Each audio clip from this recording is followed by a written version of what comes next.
इस हालात को ख़राब करना नहीं चाहिए।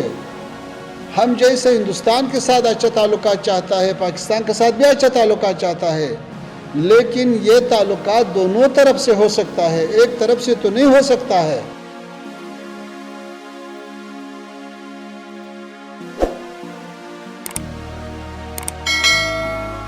तालिबान एक ऐसा नाम जो दुनिया की दो महाशक्तियों रूस और अमेरिका को झुका चुका है। वो ताकत जो पहाड़ों, घाटियों और बंजर इलाकों में पैदा हुई, जिसने हथियारों से ज्यादा अपने जुनून और ईमान की आग पर भरोसा किया। आज वही तालिबान पाकिस्तान के सामने है।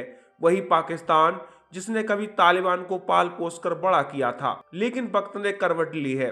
हालात उलट गए हैं और अब सवाल यह है कि क्या पाकिस्तान तालिबान को झुका सकता है या फिर वही तालिबान पाकिस्तान को उसी आग में झोंक देगा जो उसने दूसरों के लिए जलाई थी। अफगानिस्तान की कहानी युद्धों की कहानी है। साल 1979 में जब सोवियत संघ ने इस देश पर कब्जा करने की कोशिश की थी, तो पूरी दुनिया ने देखा था कि कैसे बंदूकों, हेलीकॉप्टरों और टैंकों से लैस रेड आर्मी को कुछ सालों में पहाड़ों के उन लड़ाकों से घुटनों पर ला दिया, जिनके पास न आधुनिक हथियार थे, ना कोई बड़ी तकनीक। उनके पास बस एक चीज थी, लड़ने की जिद और मजहबी जुनून। वही तालिबान जिसने 2001 में अमेरिका को चुनौती दी और 20 साल के युद्ध के बाद सबसे आधुनिक तकनीक और अरबों डॉलर झोंकने के बाद अमेरिका को निकलना पड़ा, बगैर जीत के, बगैर सम्मान के। तालिबान की असली ताकत उसके हथियारों में नहीं है, उसकी लड़ाई के तरीकों में है। अफगानिस्तान की पहाड़ी भौगोलिक स्थिति के लिए सबसे बड़ा किला है। यहाँ हर गांव, हर घाटी एक युद्ध का मैदान है। तालिबान के लड़ाके पहाड़ों में गायब हो जाते हैं और रातों में हमला करते हैं और सुबह फिर नागरिकों में घुल मिल जाते हैं। यही गोरिल्ला वारफेयर उसकी सबसे बड़ी शक्ति है। न रूस इससे निपट सका, न अमेरिका, और अब पाकिस्तान के सामने वही चुनौती खड़ी है।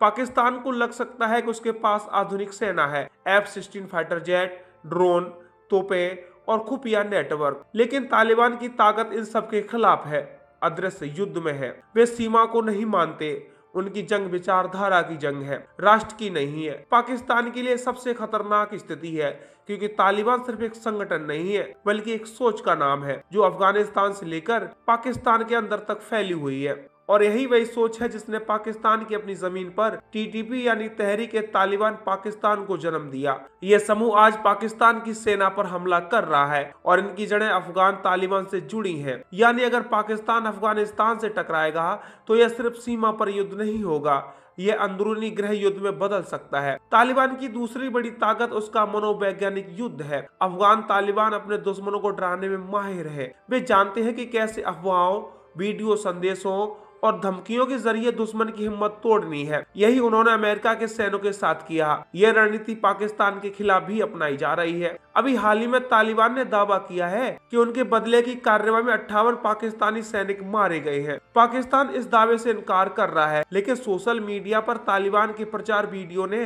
पहले ही इस लड़ाई को मनोवैज्ञानिक जंग में बदल दिया। रूस और अमेरिका ने जो गलती की थी, पाकिस्तान भी वही दोहरा रहा है। यह मानना कि तालिबान को सिर्फ गोलियों से हराया जा सकता है, लेकिन तालिबान की ताकत गोलियों से नहीं टूटती, क्योंकि उनकी विचारधारा उन्हें मौत से डरना नहीं सिखाती। उनके लिए मरना जन्नत का रास्ता है।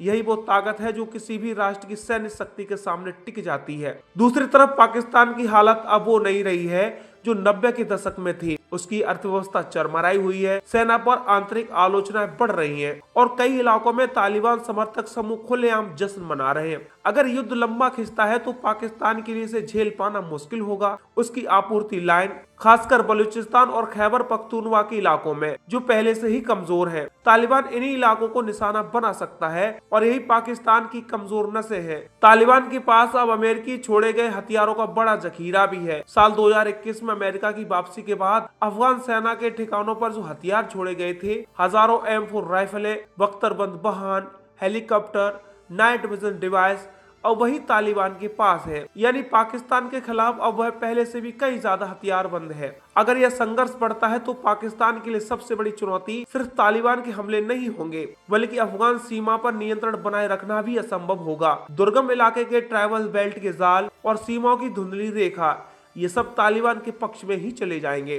कहानी यही खत्म नहीं होती है। अफगानिस्तान में तालिबान को अब रूस, चीन और ईरान जैसे देशों का सीमित समर्थन भी मिल रहा है। ये देश खुलकर तो साथ नहीं देंगे, लेकिन पाकिस्तान को काबू में रखने के लिए तालिबान को रणनीतिक मोहरे के तौर पर इस्तेमाल किया जा सकता है। वहीं पाकिस्तान इस समय IMF की आर्थिक शर्तों और अमेरिका की कूटनीति के बीच फंसा हुआ है, यानी राजनीतिक स्तर पर भी पाकिस्तान अकेला पड़ता जा रहा है। तो अब सवाल फिर भी वही है, क्या पाकिस्तान तालिबान को झुका सकता है? इतिहास कहता है ना रूस झुका सका ना अमेरिका, तो पाकिस्तान की औकात क्या है? तालिबान को हराना सिर्फ एक युद्ध नहीं है, बल्कि एक सोच को मिटाना भी है। यह काम बमों से नहीं, विचारों से होता है। लेकिन पाकिस्तान के पास ना विचार है और ना ही एकजुटता, और तालिबान के पास ये दोनों है, ईमान और इंतकाम। यही उसकी सबसे बड़ी ताकत है, जिससे दुनिया की दो महाशक्तियां हार चुकी हैं और अब एक पिद्दी पाकिस्तान उसके सामने खड़ा है।